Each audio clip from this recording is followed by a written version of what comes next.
Section 11.4 is on areas of regular polygons and composite figures. Consider a regular pentagon inscribed in a circle. Point P is the center of both the circle and of the pentagon. Segments PA and PB are radii of both the circle and the pentagon. Notice they go from the center to the outside edge of the circle and also from the center to a vertex of the pentagon. Segment PD, and D is this point right here, is called the apothem of the pentagon. It is a segment that goes from the center that is perpendicular to a side of the pentagon. And angle APB is a central angle of the pentagon. The measure of that angle, in this case, is going to be 360 divided by 5. 360 degrees for the total degrees in a circle, divided by 5, which is the number of sides of the pentagon. So let's take a look at this example. We have regular pentagon ABCDE, and it's inscribed in circle P. Identify the center, a radius, an apothem, a central angle, and the measure of that central angle. So the center of this is going to be point P. A radius of the pentagon could either be PD or PC. I'll go with PD. An apothem, the apothem is the segment PF because it goes from the center P perpendicular to a side of the pentagon, which is bounded, which is where point F is. And a central angle would be angle DPC. And the measure of that angle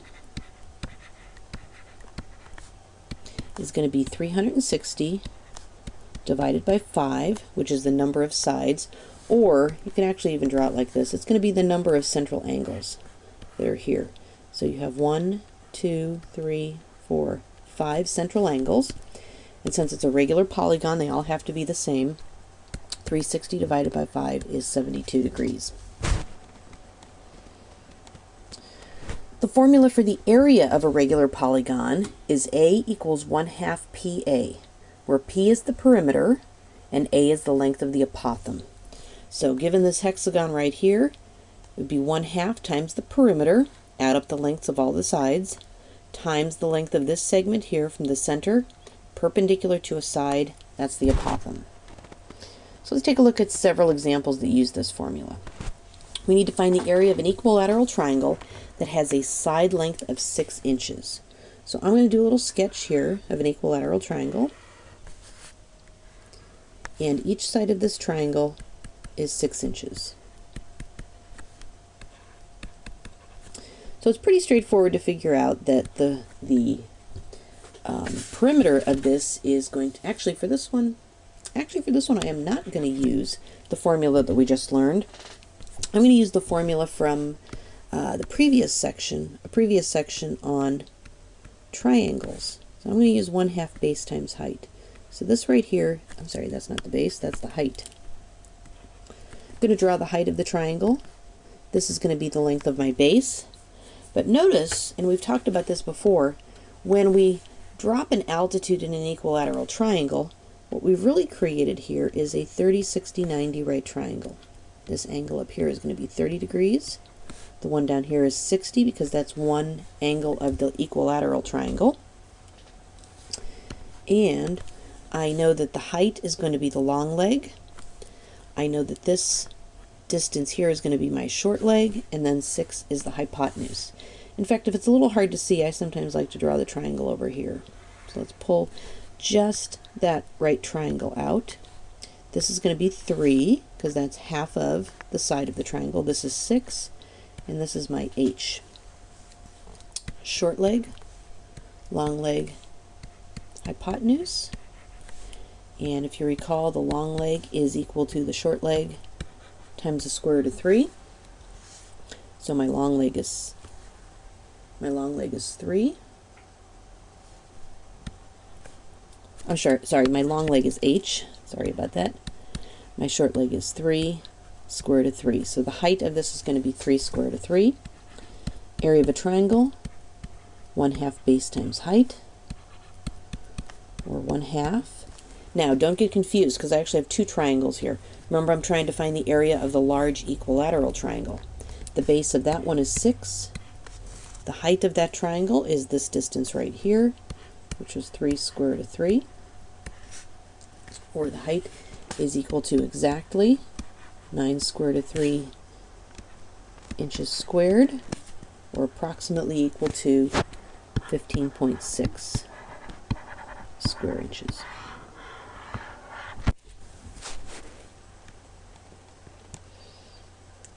Okay, let's find the area of a regular hexagon that has an apothem of 6 inches. So for this one, I will be using the formula we just learned, area equals 1/2 perimeter times apothem. I'm going to do a little sketch of a hexagon here, which isn't looking really good, but that's okay. Okay, and I know that it has an apothem of 6 inches. That segment, dashed segment right there, is my apothem. That is 6 inches. Okay. Now, here's an interesting thing about hexagons. When I drew that triangle, and actually, if I drew all of those triangles in this hexagon, okay, that creates 6 central angles. 360 divided by 6 gives me a 60 here, and actually a 60 here, and a 60 here. The cool thing about hexagons, and you should probably memorize this, when you cut up a hexagon into 6 triangles, you've created 6 equilateral triangles. So that's actually going to be very helpful for figuring out the lengths of the sides here. So this triangle down here is an equilateral triangle. And if I were to pull out, let me do it in a different color here. Let me pull out just this triangle here and draw it over there. I have this segment here, which is my apothem. I have this segment here. Actually, that doesn't look very good. Let's make it a little slantier. And then I have this segment here. Okay? This is a 60-degree angle. This is a 30-degree angle. And really what I need to find, what I don't know, is the length of one side of this hexagon. So I think I'm going to have to try to find this length right here. This length here corresponds to this right here. Okay? But now that I've got a 30, 60, 90 right triangle, I know that this is the short leg. I know that this is the hypotenuse. So I can use some of my formulas from chapter 8. So I need to find the length of this short leg right here. So I'm going to use long leg equals short leg times the square root of 3. My long leg is 6. My short leg, I don't know, right now I just think I'll call it x, square root of 3. So x is equal to 6 divided by the square root of 3. Rationalizing my denominator, I get 6 square root of 3 over 3, or the length of that segment is 2 square root of 3. So that is actually referring to this segment right here. Just that piece right there is 2 square root of 3. So one side of this hexagon is going to be 2 of those. 2 times 2 square root of 3. Or one side is 4 square root of 3.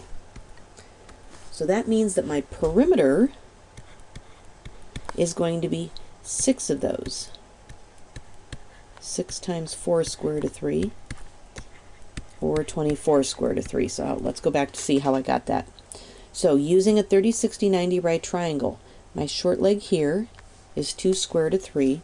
That corresponds to half of one side of the hexagon. So the whole side of the hexagon is going to be 2 times that. So this whole side is 4 square root of 3. And I've actually got 6 of those, which gives me 24 square root of 3. So now I've got my two values that I need to find the area. Area equals 1/2 times the perimeter of the hexagon, 24 square root of 3, times the apothem, which is 6, or exactly my area is 72 square root of 3 inches squared, which is approximately 124.7 square inches. So a key thing to remember about hexagons, you can cut them up and get equilateral triangles. Remember, when you drop an altitude in an equilateral triangle, you get a 30, 60, 90 right triangle. Okay, here's one that's a little more challenging. Find the area of a regular pentagon that has a radius of 8 inches. So let's do a little sketch here. And I'm really not very good at drawing pentagons. Okay, there we go. Not very regular, but we get the idea. So there's my center, and if it has a radius, notice that's not the apothem. That's going to be this distance right here, which is 8. Okay, so I'm going to take a look at this little triangle right here. I'm going to pull that one out, draw that triangle over here.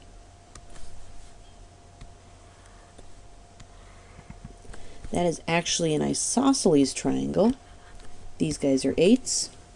Okay, this segment right here is going to represent my apothem.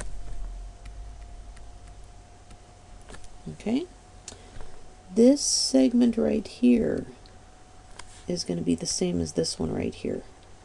Okay, and in fact, I'm going to cut up that triangle a little bit more. Let me put the apothem in there. Let's label that as apothem. I'm going to cut up this triangle a little bit more and take just this piece and move it over here. So here is just the right-hand side of this triangle. Here's my apothem, and I know that this is 8. And here's my segment that I don't know how long that is. Now, why am I doing all of this? Because I need to know, I don't know both of the values that I need for my formula. Area is 1/2 perimeter times apothem. Well, just because the radius is 8 doesn't mean that the side of a pentagon is 8. So what I need to do is I need to find this right here. This segment right here is going to be one side. But to find that, I pulled this triangle out, and I've got x, which is just going to be this piece right here. Okay, so let's take a look at this triangle. When I cut up my pentagon, I discovered that 360 degrees divided by the 5 triangles that I could do, this is going to give me a 72-degree angle inside here. This is a 72-degree angle. And then when I cut it in half, this ends up being a 36-degree angle. I know that's a right angle. And this angle here is going to be a 54-degree angle. Okay. Now, there's a couple different ways I could do this, but I do have to use my trig identities. My trig functions. I do have to use SOHCAHTOA. So I need to figure out, let's start by finding the value of the apothem. In relation to this 36-degree angle, I know my hypotenuse is 8. The side adjacent is my apothem, which I don't know. So adjacent and hypotenuse are cosine. So the cosine of 36 is going to be adjacent over hypotenuse, or my apothem is equal to 8 times the cosine of 36, which is approximately 6.5. Now, to find my x down here, the length of this leg of the triangle, I'm going to use sine because x is opposite 36 and I have my hypotenuse of 8. So the sine of 36 is equal to x over 8. X is equal to 8 times the sine of 36, or x is approximately equal to 4.7. Now, I could have used the 54-degree angle and done, the sine of 54 is a over 8, or the cosine of 54 is x over 8. It doesn't matter which one you use. You'll end up with the same value no matter what. So now I have that x is 4.7. Notice that's just 1/2 of the side of a pentagon. So the whole side of the pentagon is going to be approximately 9.4. That would be this x plus this x. Here's an x and here's an x. And the whole perimeter of the pentagon is going to be that times 5, which is approximately 47. So now I have my two values that I need for my formula. The area equals 1/2 the perimeter times the apothem, or my area is approximately equal to 152.75 inches squared. That was a pretty tough one. Pentagons can be pretty difficult. A composite figure. The definition of a composite figure is a figure that can be cut up into smaller known shapes. In other words, a composite figure is made up of other shapes, and you can cut it up and see those different shapes. So to find the area of a composite figure, just add up the areas of all of the smaller shapes that you've cut it up into. Let's take a look at a couple examples here. So find the area of each figure. Here we have, how many sides does that have? 1, 2, 3, 4, a pentagon, okay? But it's really cool that I have 3 right angles. I think what I'm going to do is I'm going to draw a segment right here, okay? Now I know that this is 12 because basically I have a rectangle here. This piece right across the bottom here is going to be 8. If the whole thing is 15, this is going to be 7. And I think that's all I need to know. So basically what I have is a rectangle here and a trapezoid right here. So to find the area of the whole thing, so the area total is going to be the area of the rectangle plus the area of the trapezoid. Okay, so my total area of a rectangle, length times width, 12 times 8, plus the area of a trapezoid, 1/2, times the height, which is the distance between the bases, which is 7, times the sum of the bases, 12 plus 5,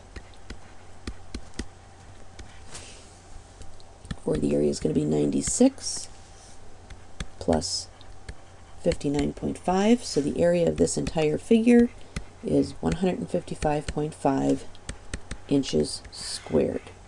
And to find that area, what we did was we cut it up into known shapes and then used different area formulas. And our last example here looks, let's see, so we've got a slanty side here, we've got a couple parallel sides, and it looks like we have a half circle. So let's draw some lines and kind of break this up a little bit. First thing I think I'd like to do is draw this right here. Okay, so actually I think I have, can I find all of these? So this is going to be a height, and since this is 22 and this is 31, I can subtract and get this distance of this segment right here is 9 centimeters. This here is going to be 22, and I still don't know what my height is. I'm going to need to find that. To do that, what I'm seeing is a right triangle here. I'm going to use the Pythagorean theorem. So 9 squared plus h squared equals 15 squared, or h is equal to 12. So this distance right here is going to be 12. Okay. Notice that the height of this quadrilateral over here is the same as the diameter of this circle. So if this is 12 altogether here, my radius of this circle is going to be half of that, or 6. So to find the area of this whole thing, I'm going to do the area of a triangle plus the area of the rectangle plus the area, plus the area of a semicircle. Okay, so the area of this triangle is going to be 1/2 base times height. 1/2, the base of the triangle is 9, times its height, which is 12, plus the area of the rectangle, which is going to be 22 times 12, plus the area of the semicircle, which is going to be 1/2 pi times the radius squared. The reason I did 1/2 is, remember, the full area of a circle is pi r squared, but I only need half of that.